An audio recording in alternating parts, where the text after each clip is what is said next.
Good morning and welcome to all my YouTube channel aspirants. और जैसे कि आपको ये सुन के अच्छा भी काफ़ी लगेगा कि अब से हम केवल इस हमारा जो चैनल है इसको हम डेडिकेटेड कर रहे हैं केवल एसएससी के लिए।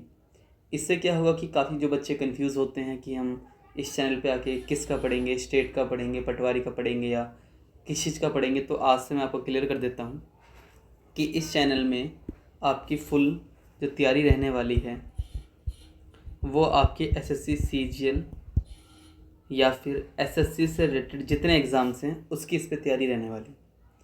इसमें आपने बिल्कुल भी अब आप कह सकते हैं कि बिल्कुल भी इसमें शंका वाली बात नहीं है कि आपको जो कंटेंट मिलेगा डायरेक्टली वो रिलेटेड होगा किससे, एसएससी से रिलेटेड होगी। इसके अंदर की अगर मैं बात करूँ आपको, तो सबसे पहले तो आज मैं एसएससी सीजीएल की जो नोटिफिकेशन आई है 2026 एग्ज़ाम्स की, उसको मैं आज अच्छे से आपको समझाने वाला हूँ। सभी ध्यान से देखेंगे और इसको हम डिटेल से पढ़ेंगे।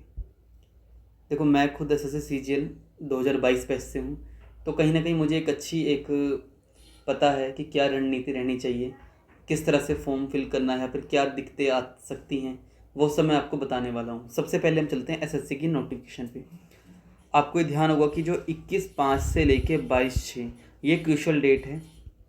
21 मई से लेके 22 जून तक एसएससी सीजीएल के फॉर्म फिल किए जाने हैं।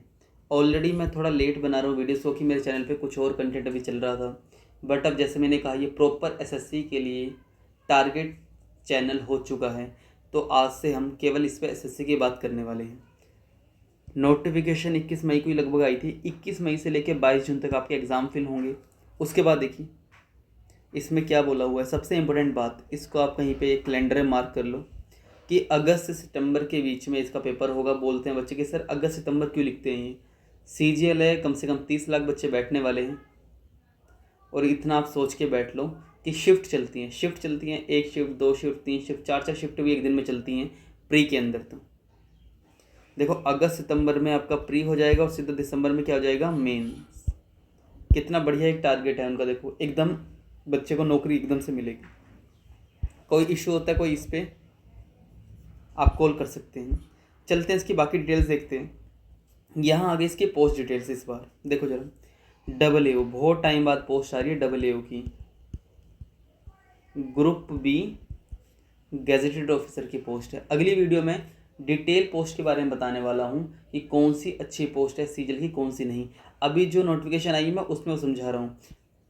सीजीएल के अंदर level 4, level 5, level 6, level 7, level 8 5 तरह की पोस्टों की रिक्रूटमेंट होती है। ठीक है, लेवल 8 47600 से 1,51,100 तक की इसकी सैलरी जाती है। इसको मैं अगली वीडियो में समझाऊंगा कि क्या चीज़ होती है। AAO सेंटर कैडर अलग, AAO स्टेट का कैडर अलग, AAO अकाउंट ऑफिसर का स्टेट कैडर अलग और सेंटर कैडर अलग। ये आपने देखना है, बहुत अच्छी पोस्ट है। ग्रुप बी है, गैजेटेड है। ग्रुप बी है और क्या है आपका, गैजेटेड। और कहाँ बैठते हैं ये, जहाँ पर ऑडिटर जनरल की बिल्डिंग होती है। जैसे शिमला के अंदर एजी बिल्डिंग है, देहरादून के अंदर भी होगी, हर कैपिटल सिटी के अंदर ये होती है। लेवल 7 वाली तो आप सब जो जानते हैं, जितने भी ASO है, असिस्टेंट सेक्शन ऑफिसर, जो कि हमारे सेंटर सेक्रेटरीट में बैठते हैं, IB में, रेलवे में, MEA में। बड़ी खतरनाक पोस्ट है MEA में, पता है ना आपको कि फ़ॉरन जाने का मौका मिलता है। ASO है ना, इलेक्ट्रॉनिक्स अदर मिनिस्ट्री में ASO।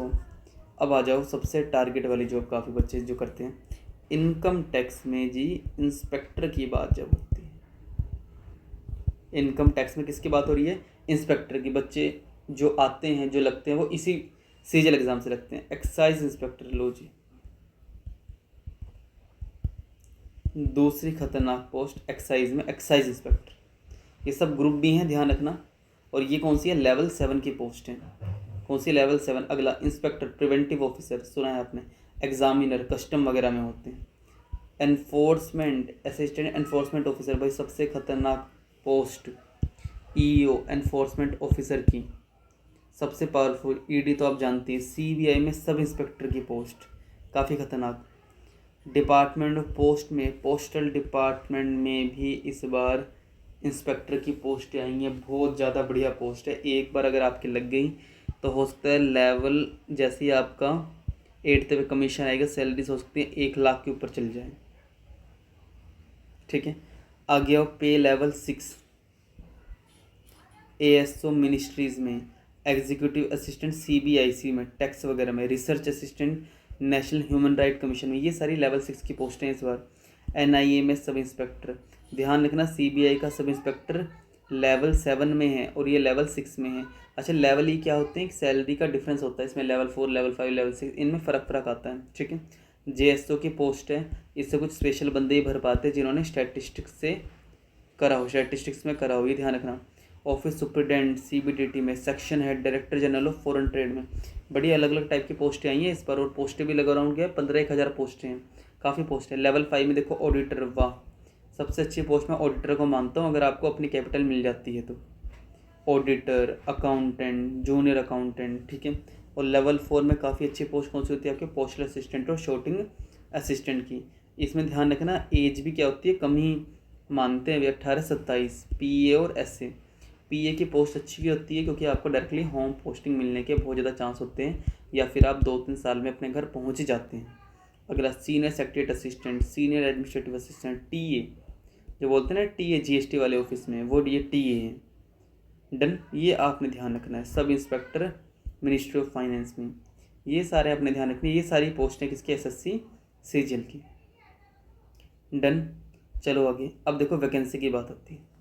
वैकेंसी देख लो अच्छी खासी है, और आधे बजे सोचने के इतनी वैकेंसी नहीं, ये बढ़ती हैं। 12,256 है, बाद में पक्का बढ़ने वाली है, तो वैकेंसी है 12,256। चलो आगे देखते हैं। ये लो, एज लिमिट की बात करें तो देखो, कहने का मतलब 2/8/1999, अगर उसने जो है ना लेवल 4 वाली पोस्ट है, 5 वाली जिसमें 18-27 एज है, तो उनकी जो एज है इससे पहले के वे नहीं होने चाहिए। और जिन्होंने 20 से 30 साल वाली करी है तो उनकी एज जो है इन दोनों के बीच में होनी चाहिए, 96 और 2006 के बीच में। आई बात समझ? चलो, कोई दिक्कत तो नहीं इसमें। चलो, ये सब इसमें दे रखे हैं। सबको होता है SC ST को 5 साल रिलैक्सेशन है, OBC को 3 साल, PWD वाले को 10 साल है, एक्स सर्विसमैन को 3 साल का रहता है, वो आपके लिए ज़्यादा नहीं। ये वाली इंपॉर्टेंट चीज़ है, जो बंदे ऑलरेडी वर्किंग है सेंट्रल गवर्नमेंट में और जिनकी सर्विस कितनी हो गई है 3 साल, तो वे 40 साल तक इन एग्ज़ाम्स में बैठ सकते हैं। किस में? केवल ग्रुप C में। ठीक है, चलो। Window, divorce, women judicial separated, वो आर नॉट, मतलब जिन्होंने दोबारा शादी नहीं करी, और जो विडोज़ हैं 35 साल तक की एज तक वे पेपर 35 साल तक एक तरीके से वे डिवोर्स वगैरह, जिनका दोबारा शादी नहीं है उनकी एज इतनी बढ़ सकती है एग्ज़ाम देने के लिए। ठीक है, चलो इतना हो गया। उसके बाद चलते हैं इसके बारे में डिटेल। ये सब इसमें कथाएँ हैं, वो आपको पढ़ने की ज़रूरत नहीं है। हम डायरेक्टली आएंगे किस पे, यहाँ कुछ स्पेशल के अंदर तो वैसे कुछ नहीं होता। ठीक है, जैसे बच्चे सोचते हैं AA में क्या क्या मांग रहे हैं, कुछ नहीं है। आपने ग्रेजुएट होना ज़रूरी है, ये सब डिज़ायरेबल है, उसकी आपको कोई नीड नहीं है। JSO की बात करें तो +2 में मैथमेटिक्स होना चाहिए, ये ध्यान रखना। +2 में क्या होना चाहिए, मैथमेटिक्स होना चाहिए, ये इतना काफ़ी है। स्टैटिस्टिकल इन्वेस्टिगेटर है, इसके अंदर आपको स्टैटिस्टिक वगैरह आने चाहिए, और बाकी पोस्ट के लिए एनी ग्रेजुएट चल पड़ता है, तो ज़्यादा कोई ऐसी दिक्कत नहीं है। एग्ज़ाम सेंटर ये सब है, ये सब आपको पता है। मेन मुद्दे पे मैं आना चाहता हूँ आगे जी। मेन मुद्दा आपका इस बार जो प्रीलिम्स होने वाला है सबसे अलग होने वाला है। क्यों? 25 क्वेश्चन 25 क्वेश्चन 25 क्वेश्चन 25 क्वेश्चन, ये तो सबको पता है। 50 50 50 50, एक क्वेश्चन 2 मार्क्स का। बट ये किसी को नहीं पता कि अब हर सेक्शन के लिए 15 मिनट ही मिलेंगे, हर सेक्शन के लिए 15 मिनट मिलेंगे, हर सेक्शन के लिए 15 मिनट मिलेंगे, हर सेक्शन के लिए 15 मिनट मिलेंगे। जैसे ही 15 मिनट पूरे, ये ख़त्म। अब चाहे आपके क्वेश्चन हों सोल्व या ना हो, जी की हो सकता है 5 मिनट में हो जाए, तो आप वहीं बैठे रहो, कुछ नहीं कर सकते। इंग्लिश वाले भी बैठे रहो, वे कुछ नहीं कर सकते। बिल्कुल बैंकिंग पैटर्न पे इन्होंने गाड़ी चला दी। अरे बात समझ? तो ये है इसका Tier 1, आसान भाषा में आप समझ गए होंगे। नेगेटिव मार्किंग तो सबको पता है, 1/4 नेगेटिव मार्किंग होती है, वो तो चेंज नहीं करा। रही बात मेंस में, मेंस में इन्होंने बिल्कुल दिमाग घुमा दिया है। सेक्शन 1 सबको पता है, जो हमारा पेपर 1 होता है वो 2.5 घंटे का होता है। कैसे 2.5 नहीं, 1.25 घंटे का होता है, 2 घंटे 15 मिनट। सेक्शन 1 में मैथमेटिक्स और रीजनिंग होती है। क्या होता है 30 क्वेश्चन, टोटल क्वेश्चन कितने आते हैं 60। यहाँ पे भी इन्होंने दिक्कत कर दी है कि हर एक सेक्शन को 30-30 मिनट ही मिलेंगे। आई बात समझ। मेंस का आपने ध्यान रखना है, एक क्वेश्चन 3 मार्क्स का होता है, प्री में कितना होता है 2 मार्क्स का। कोई दिक्कत इसमें? चलो आगे फिर आगे देखो सेक्शन 2 इंग्लिश और जनरल अवेयरनेस। इंग्लिश के 45 क्वेश्चन आते थे, जनरल अवेयरनेस से कितने 25। अब यहाँ देख लो इंग्लिश को मिले हैं 40 मिनट और जीके को मिले हैं कितने 20 मिनट। कितने मिले हैं 20 मिनट। क्वेश्चन हो गए 70 साध्याय के 210 वे, ठीक है, और 90 वे। कोई दिक्कत इसमें? 180 ये और 210 ये, कितने बन गए टोटल 390। तो आपको पता ही होगा टोटल जो मार्क्स बनते हैं वो किससे बनते हैं 390 में से बनते हैं, जो ये बच्चे क्वालिफाइंग करते हैं। और जो सेक्शन 3 है कंप्यूटर का, आधे बच्चे सोचते हैं इससे क्या पढ़ना, बच्चों इसमें ही सबसे ज़्यादा फेल होते हैं बच्चे। 20 क्वेश्चन आते हैं 60 नंबर के, इसे पास करना ज़रूरी होता है वरना बहुत दिक्कत है। इसके बिना पास करें आप बहुत बुरा फंस जाओगे। और इसी के साथ यहाँ पे क्या आती है टाइपिंग आती है। क्या आती है टाइपिंग, मतलब 28 वर्ड पर मिनट की स्पीड एवरेज होनी चाहिए। और जिन बच्चों ने अलग से पेपर भरे हैं जैसे कुछ अजीब से, जैसे स्टैटिस्टिकल इन्वेस्टिगेटर जो अलग से हैं, उसके लिए एक पेपर होगा स्टैटिस्टिक का, बाकी फाइनेंस एंड इकोनॉमिक्स का होगा जिन्होंने AA का पेपर भरा है। तो ये इस बार की बस यूनिक चीज़ थी, ये आपने ध्यान रखना है, ठीक है। जो इसको कर लेगा, जो अच्छे नंबर ले आएगा उसका सिलेक्शन हो जाएगा, ठीक है, ध्यान रखना। टाइपिंग वाली चीज़ को हम डेस्ट बोलते हैं। क्या बोलते हैं? डेस्ट। रही बात सिलेबस की, तो आपने ये नहीं सोचना सिलेबस क्या आएगा, मैक्सिमम सिलेबस सभी आता है। एक बार मैं आपको चाहे पढ़ के ही बता दूं। जनरल इंटेलिजेंस रीजनिंग में क्या होगा देखो, वर्बल नॉन वर्बल आएगी।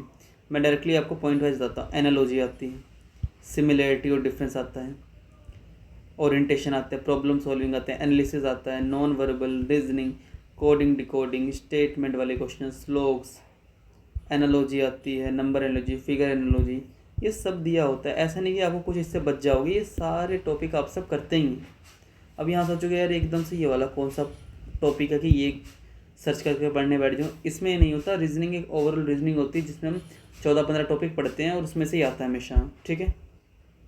कोई दिक्कत इसमें? आप देखो जनरल अवेयरनेस है, इसमें डायरेक्टली बोल रहा हुआ कि जो क्या हो कैंडिडेट की जो जनरल अवेयरनेस है उसको नापे वो। इसमें इकोनॉमिक्स आनी चाहिए, जनरल आनी चाहिए, साइंटिफिक रिसर्च आनी चाहिए, हिस्ट्री, कल्चर, ज्योग्राफी। कोई स्पेसिफिक थोड़ी पूछा हो कि पोर्ट्स आएंगे नहीं आएंगे। मैथ में हम कह सकते हैं थोड़ा सा स्पेशल है, जैसे इस परसेंटेज टॉपिक होता है, रेशियो एंड प्रोपोर्शन होता है, स्क्वायर रूट होता है, एवरेज होता है, simple interest, profit and loss, discount, mixture allegation, time and distance, triangle, quadrilateral, polygons, circles, triangles, sphere, hemisphere, trigonometry, degree, radian measures, height and distance, सब दे रखा है। English में भी वही होता है कि बेसिक कॉम्प्रिहेंशन आए। ज़्यादातर इंग्लिश में क्या आता है स्टैटिक पार्ट आता है। बोलेंगे स्टैटिक कौन सा, सिनोनिम्स, एंटोनिम्स, इस तरह की चीज़ आती है। आई बात समझ? ये आपने ध्यान रखना है। ये सब ड्रामा दे रखा है कि मैथमेटिक्स में क्या आना है, number system, fundamental, algebra, geometry, mensuration, ये तो टॉपिक आना ही है, ठीक है। ये सब खाली ऐसे बढ़ाने को है, आना वो सब है जो सब आप नॉर्मली अर्थमेटिक वगैरह में पढ़ते हैं, ठीक है। तो इसके पीछे तो आप बिल्कुल मत पढ़ो क्या चीज़ है, आप बस डायरेक्टली बिना टाइम वेस्ट करे आपने आगे चलना है, ठीक है। ये आपने ध्यान रखना है। किसी को कोई दिक्कत आती है, ठीक है, तो आप कमेंट में बता सकते हैं, ठीक है। मैं खुद SSC सीजीएल से सिलेक्टेड हूँ, तो होप मैं आपको और अच्छे से बता पाऊँगा, ठीक है। किसी को इसमें कोई डाउट है, कोई किसी का फॉर्म फिल नहीं हो पा रहा, ठीक है, या किसी का कुछ है, कोई सवाल है, कोई जवाब है, तो बेझिझक मेरे को कमेंट में करें, मैं हर किसी का रिप्लाई वहाँ पर कर दूँगा। सो आज के लिए इतना ही, थैंक यू। बाकी कल मैं वीडियो लाने वाला हूँ आपके पास इसकी कि क्या स्ट्रेटजी रहने वाली है SSC सीजीएल को निकालने के लिए। Thank you.